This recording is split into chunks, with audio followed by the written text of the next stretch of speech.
I've seen a lot on the social media that this war is between the Jews against the Arabs. So let me clarify. First of all, when Hamas invaded Israel, they killed Jews and Arabs. They kidnapped Jews and Arabs. My country released 6 terrorists in order to bring back Aisha and Bilal, 2 Arab Muslim Israelis who were kidnapped by Hamas. So don't make this war Arabs against Jews. It's not.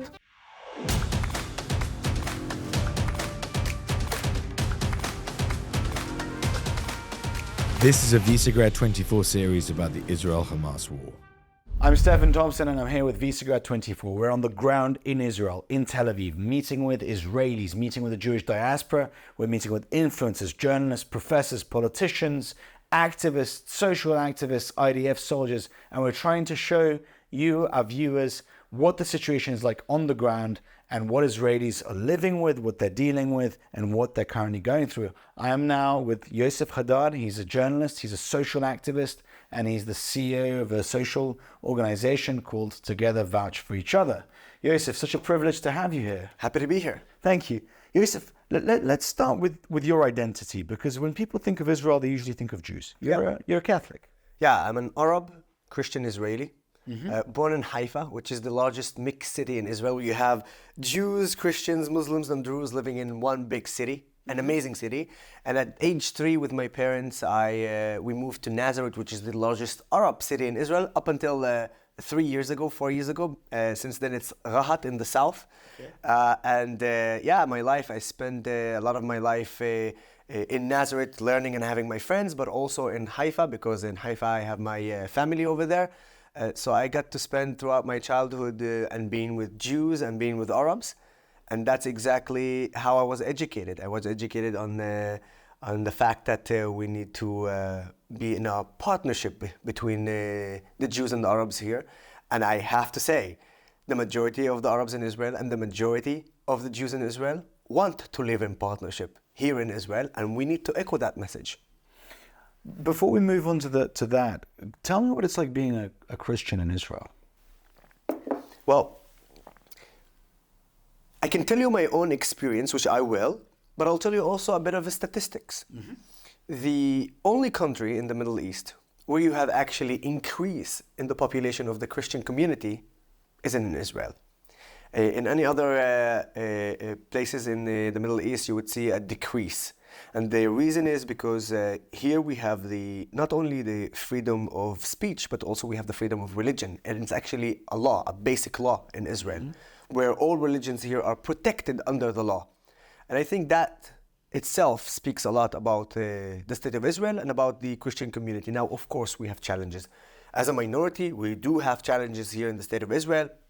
As minorities, and in any other countries in the world, we have the problems, but the way that we can solve those problems is working together. And this is what we want to do. And I think that as a Christian who lives here, I feel safe. I know that if someone who's extremist, a minority extremist, will attack me, I know that my country and the police will do their job. I've seen it, by the way, in many cases. We had some case in Haifa. The police and the city dealt with it on the best way. And this just shows you the fact is that everyone here is protected under the law. Do you have any Christian Arab friends living in Gaza or the West Bank? Yes. Could you tell me more about their experiences of being a Christian in the Palestinian Authority and in the Gaza Strip? I'll give you one example on the West Bank and one example in Gaza. The example in the West Bank is that unfortunately during, for instance, Ramadan, which my Muslim brothers, they fast. But in the West Bank, Christians, if you caught eating during the hours of the fast, despite the fact that it's not your holiday, then you could have severe consequences, even, jail time for a week or 2 or even a month. It depends on how you do it. So that's an example of how there isn't any freedom for the Christians who lives in the West Bank. Now, if you go to Gaza, in Gaza, the situation is much, much more worse. I mean, Christians are living under a terrorist organization that plays it as it cares about the Christians, but because of the terrorist organization principles, not only they don't care about the Christians, but they see them as their enemies. Again, the terrorist organization itself, okay? So we've seen that the Christian community decreased by hundreds of percents, and today barely 1,000 Christians there is. And this is also my opportunity to speak about what happened in Gaza during the war. So the Palestinians and their PR machine was incredibly upset that the Israelis allegedly bombed the Church of St. Papyrus. It's an old, ancient church. Oh. It's a very old community of Christians in Gaza. You should have seen this. It was absolutely hideous. And what's so fascinating is that the media echoed the news that Israel bombed a church. And it echoed it by one person only. One person who was not a Christian, who went to a hospital and started shouting, Israel just bombed one of the oldest churches in the world. This is the crimes against humanity, against religion. That's completely a lie. Completely a lie. We were one of the only news organizations to reach out to the Church of St. Papyrus. So we actually got the insight from the organization that runs the church. So and we need to say that the church exists. We not bomb the church. Unfortunately, it's a method of the terrorist organization Hamas to use mosques, churches, and hospitals, of course, and even UNRWA school, UN schools. They use it because they know that Israel will not do anything about it, will not bomb. But obviously, after the 7th of October, that's a red line anymore. There's no such thing as that. If you're a terrorist, you're using facilities near to a church, and you're using it to kill Arabs and Jews in Israel. Yes, Muslims, Christians, Jews, we are all under the attack of the terrorist organization. And therefore, I'm telling you, as a Christian, when I heard that we bombed the site that Hamas used next to a church, I said to my friends, good, we need to do that, we need to protect ourselves. And Israel was so precise that they hit that building next to the church, that room next to the church, and barely touched that church. It's unbelievable, because any other army in the world would have just dropped a bomb to swipe everything in that area. And this is the facts. And people need to understand. And I have pictures that the church exists. And I spoke to some of the Christians in Gaza, and they told me exactly what happened. And they told me also that Hamas terrorists infiltrated one of those buildings and indeed, in fact, used it for terror. So we need to say that out loud, and we need to make sure everybody understands the situation. What is the war Israel is fighting? Tell me more about the conflict that we have. So here's the thing. I've seen a lot on the social media that this war is between the Jews against the Arabs. So let me clarify a couple of points here. First of all, when Hamas invaded Israel, they killed Jews and Arabs from Israel. They kidnapped Jews and Arabs. And Thai people and Filipinos. And Of course. Obviously. But I'm specifically speaking about the partnership of the Jews and the Arabs in Israel. And further than that, I'm going to give you a crazy example of how my country, the only Jewish country in the world, the only democratic country in the Middle East, my country, as an Arab Christian,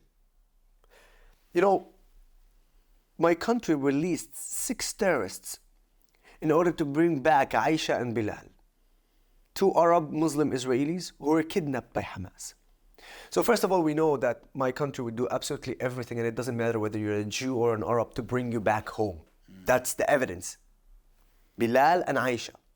And right now, as we speak, there are Jews and Arabs still kidnapped by the terrorist organization Hamas. They're under the ground in those terror tunnels. 136 of them. And we need to make sure that they come back home as soon as possible. And further than that, we need to make sure to destroy that despicable terrorist organization. But saying that, let me even add that as we speak, in the IDF, you have Arab Muslims, Christians, Druze, and Jews fighting in Gaza, fighting for our freedom, for our democracy, fighting against this vicious terrorist organization. Jews, Muslims, Christians, and Druze inside Gaza fighting right now for us. So don't make this war Arabs against Jews. It's not. And the evidence even to the heroism of Arabs, Jews, Israelis, citizens, it comes from that day that disaster that happened to us on the 7th of October. And I'm going to mention for you a couple of names, with your permission. We have an Israeli hero by the name of Yoseph Haddad. Yosef Haddad is an Arab Muslim. And he worked as a taxi driver in the Nova Party. The Nova Party that over 300 Israelis were killed by the terrorist organization Hamas. Bullets were flying all over at that time. And of course, Yosef got shot at. Luckily, he wasn't hurt, but bullets were flying over his head. So the journalist asks him on one of the interviews, "Why didn't you run away?" Do you know what was his answer? He said, "I'm an Israeli, and there were Israelis there. Why would I run away?" Yosef ended up saving 33 Jews. Here's another example, but this time from a police officer by the name of Remo El-Huzel, an Arab Muslim serving in the Israeli police. Remo saved over 300 Israelis. 300 Israelis. He managed to find a car with a full tank, with the key cards in the switch, and for 3 hours kept going back from the territory where there were fightings and to the safe zone, and just for 3 hours putting people in the car, giving them 3 hours, managed to save over 300 Israelis. You see those partnership stories between Jews and Arabs in Israel, and we need to make sure that people understand that that's the reality here. So stop with the lying, stop saying that this is Jews against Arabs. It's very clear. You have a good side and you have a bad side. You have the IDF Israel, and you have the terrorist organization Hamas and the Gazans. Understand that. Once you understand that this is the equation, maybe some of the people start realizing the brainwash and the misinformation by the anti-Israelis and the BDS movement that they're trying to, just put there in the Western world. Because anybody who's actually following them is just someone who's brainwashed, no more than that. I wanted to ask you, you're an Arab Christian. Yeah. Is the sentiment that you have and the very strong voice that you have, is that echoed with Arab Muslim Israelis? Of course. Are you an exception, is what I'm asking? It's a very good question, actually. I'm a CEO of an organization called Together Vouch for Each Other. It's an Arab Israeli organization. And in this organization, we have from all over the community. We have Christians, Muslims, Druze, and also Jews, despite that we are an Arab organization. Because we wanted to show what the true meaning of partnership. By the way, I don't like the word co-existent. Co-existent is an amazing definition to describe the relationship between Israelis and Jordanians and Israelis and Egyptians. Sure. It comes from a place where, in my opinion, it's like, I don't tolerate you, you don't tolerate me, but let's coexist. Yeah, Here in Israel, the real definition is partnership, because we do like each other. Yeah. The majority of the Jews, the majority of the Arabs wants to live side by side together. And that's why I don't use the definition coexistent to describe the relationship between us, but partnership, sharaki in Arabic, shutfut in Hebrew. And this partnership, it exists here. And in my organization, and I'm the head of the organization, and I'm Christians, and it's logical because you have 1.6 million Muslims and 145,000 Christians. So it's only logical that the majority of our people who are volunteering in my organization is actually coming from the Muslim community. Sure. So this organization is open to everyone and anyone who wants to be related to our message, which is we are proud to be Arabs. We're proud to be Israelis, and each and every one of us also proud to be belonging to either the Muslim community or the Druze community or the Christian community, and of course to the Jewish community. This is our message. Be proud of who you are. Be proud that we are part of this amazing country, and let's fix together the problems. And that's how I see it. How can that partnership that you're building within this umbrella of Israeli nationality, how could that extend to Arabs in the West Bank and Arabs in Gaza? Is that possible? No, and we need to understand that it could not happen. Why? Because the Arab Israelis are we have a literally different culture. We've been for many decades exposed to the Western life because of Israel. A lot of the times many people, not many, quite a few from the minority extremists in my society, when they attack me, they say, why do you compare us always to Arab countries? Because one of the things that I'd say is that the only reason we can speak out loud, the only reason we can speak freely, it's because we're in Israel. Because if you go to any other Arab country, you will not have that freedom. And they attack me and they say, well, why do you compare us to an Arab country? Compare us to the Western country. And I would say, you would have never had the possibility to compare yourself to the Western country if you had lived in an Arab country. So because you're living in Israel, you're allowing yourself to compare yourself to the West. So you need to appreciate that fact. And that's why I hate hypocrisy. I cannot stand hypocritical people. I cannot understand. I resent them and I'll fight them. Hypocrisy is something that it gets me really mad, let's say that. And this is exactly what I'm talking about. That's why, first of all, we as Arab Israelis, we're integrated already in Israel, and in some way we adopted also a Western culture. But the Palestinians in the West Bank and the Palestinians in Gaza, they're not even close to be there. That's one. And second, we don't want that. And I promise you, even the Arab Israelis, we don't know. We have a cultural gap. And further than that, in order for us to maintain, and bear with me here until the end, because this is a crucial point. In order for us to maintain the fact that Israel is a Jewish and democratic state, we must not have the West Bank and Gaza be part of Israel. We must not. Because there are actually two critical points. And a lot of people ask me, well, Yosef, you're as an Arab, you are fighting for Israel to actually be a Jewish state? And I said, of course. I said, why? I said, why? Look around us. Look around us in the Middle East. If Israel is not a Jewish state, Israel is not going to be a democracy. How do I know that? Just go on and check Freedom House. It's an organization that actually gives you the stamp for whether you are free, partially free, or not free. Israel is the only country, according to Freedom House, as categorized as a free country in the Middle East. The rest, with a 77 point from 100. The second country with partially free, and this is totally nonsense, by the way, because they are controlled by a terrorist organization by the name of Hezbollah, but partially free, with 44 points out of 100, is Lebanon. And then after that, it goes to the 20, and then 10, and even less. Some countries in the Middle East have even -4, to that extent. So if Israel is not a Jewish state, it means Israel is not going to be a democracy. But if we, let's say, bring the Palestinians from the West Bank and bring the Palestinians from Gaza, then demographically, we will have a huge problem. You have 7 million Jews. You have 3 million in the West Bank, 2 million in Gaza, and another 2 million in Israel. If you add up, it's going to be 7, 6, 7, 7, and then within a short time, demographically, there will be a change. At that point, Israel will cease to be a Jewish state because you have to give full rights. Otherwise, you would be an apartheid country. But if you give full rights and you cease to be a Jewish state, you're going to cease to be a democracy, and I don't want that. And if you don't give an equal rights, then finally the dream of the BDS organization will come true, and then Israel would be actually an apartheid state. So I don't want them. We have a beautiful country, we have a beautiful nation, beautiful people.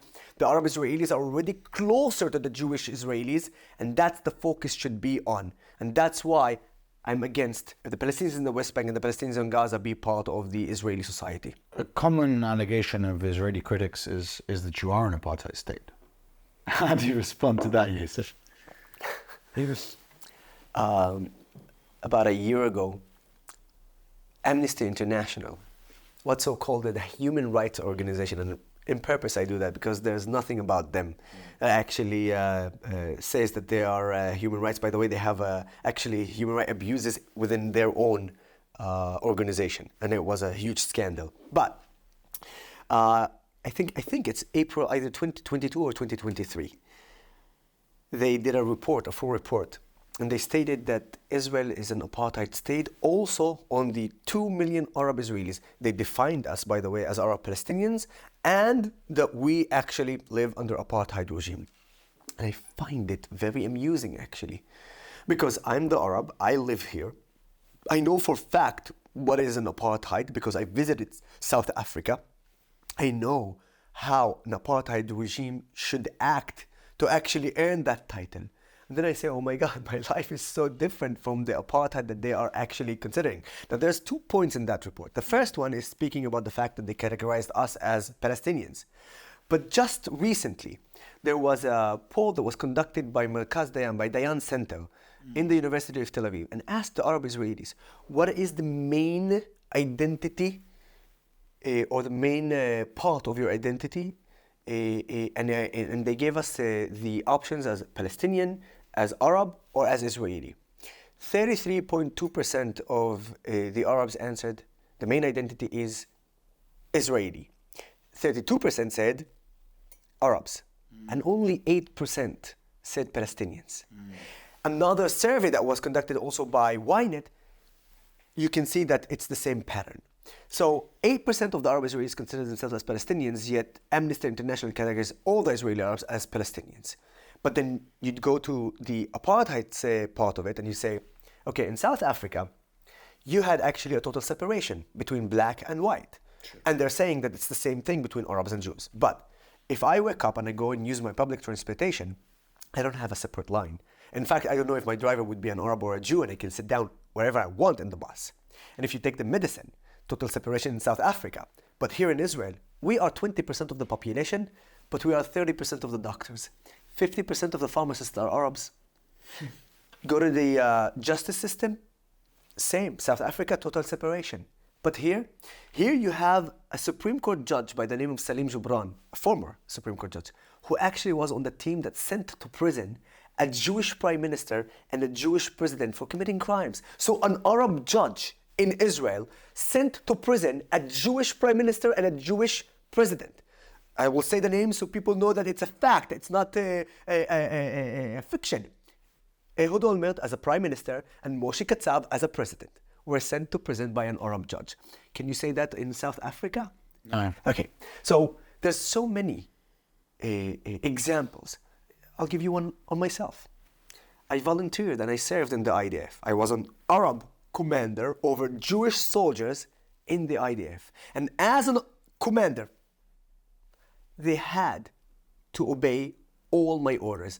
Now I can tell you, I never had to say more than one sentence because everybody respected me. And this is another example of how people are lying about it. And one last thing, I had a confrontation with Amnesty International, and it was surprising that the confrontation was in the Irish Parliament, because the Irish Parliament asked me to come, and they asked Amnesty International to come, and we debated about that report. So I asked them, have you asked people like me in your report, is there any mention about people like me? Because we have hundreds of Israelis serving, thousands of Israelis, Arab Israelis serving in the police, Israeli police, thousands of Israeli Arabs serving in the IDF, thousands of them in hospitals, in big important roles in the government as well. Have you asked them? So eventually, after a lot of pressure, we came to the understanding that Amnesty International based the reports only from 2 unrecognized villages in the south of Israel, which is less than 5% of the Arab Israeli population. And based on them, they made the report as if it's all the Israeli Arabs. Do you understand how they misinform their own people and the world? And that's why, from the beginning I said, human rights organization. That is how you create a problem. That's how you make problem that does not exist. So everyone who's calling Israel an apartheid state, you know what they're doing? They're not coming to solve the problem. Actually, their main target is to maintain that problem, because those organizations have zero reliability to continue what they're doing unless they claim that there is an apartheid, because they don't want to solve it. 50% of knowing the problem, 50% of solving the problem is actually knowing the problem and pointing at it. But when you point on a problem that does not exist, how can you solve it? So they don't want to solve it. They want to maintain this conflict because they want to maintain the millions and millions that they're getting every year. And that's our problem. I want to ask you about Arabs in the West. We have seen over the last 3 months very large protests across Western cities, be it New York, be it London, be it Paris. Many of the people who are marching are people of migrant background or of migrants or of migrant background. Yes. And by the way, that's the deception. Saying, oh, well, the West is with Palestine. It's completely nonsense. Guys, look who is protesting. Of course, I'm not generalizing. Obviously, you have locals. But look at the big picture. Who is protesting? Look at us. Look at them.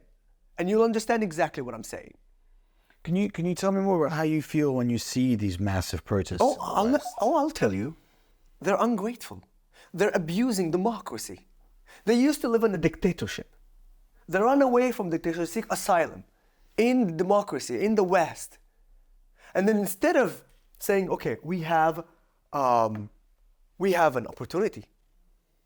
We are great. We should be grateful.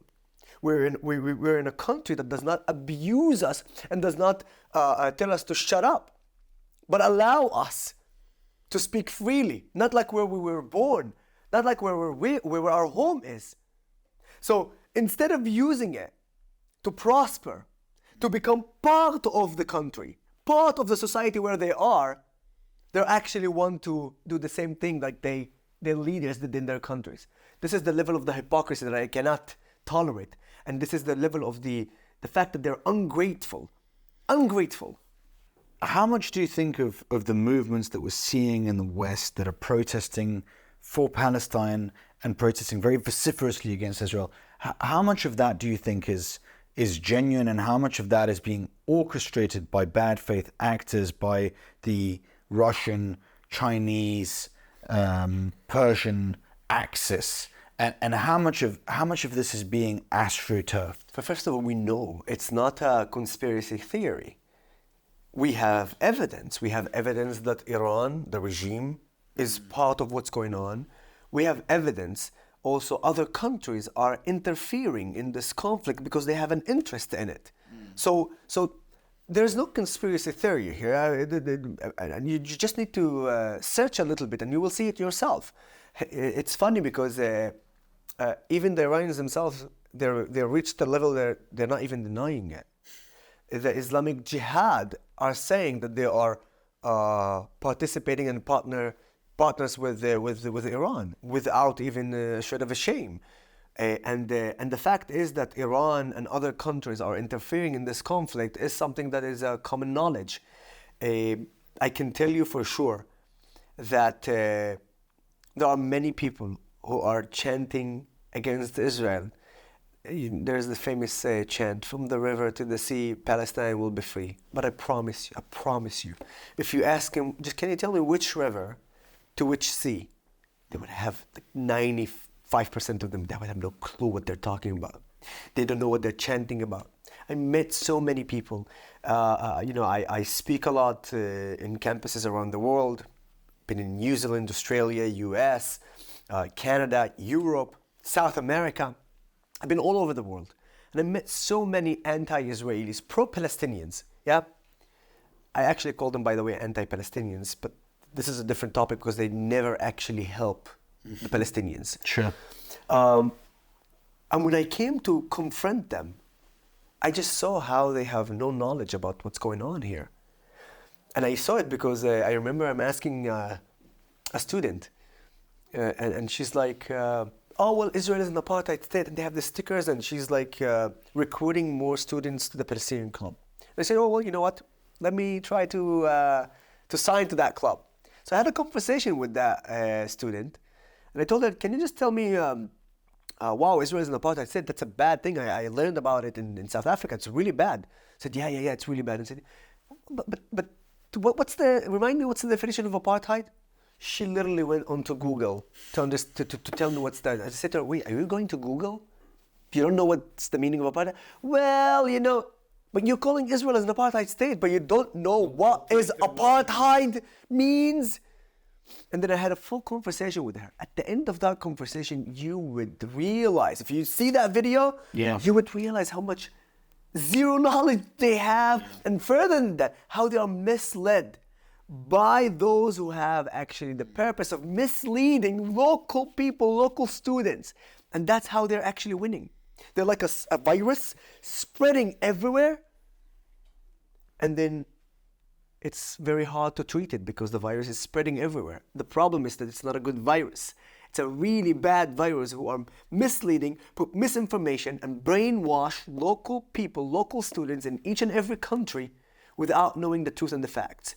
That's why the first thing I say to everyone, come to Israel. Come to my home in Nazareth. Let me show you what is the reality of an Arab in Israel. And I promise you, I'm not going to lie to you. Israel is not perfect. Problems exist. I'll share with you those problems and I'll share with you how we can find solutions for those problems. But definitely not like you're saying. And that's my take on it. Yoseph Haddad, thank you very much. Very much.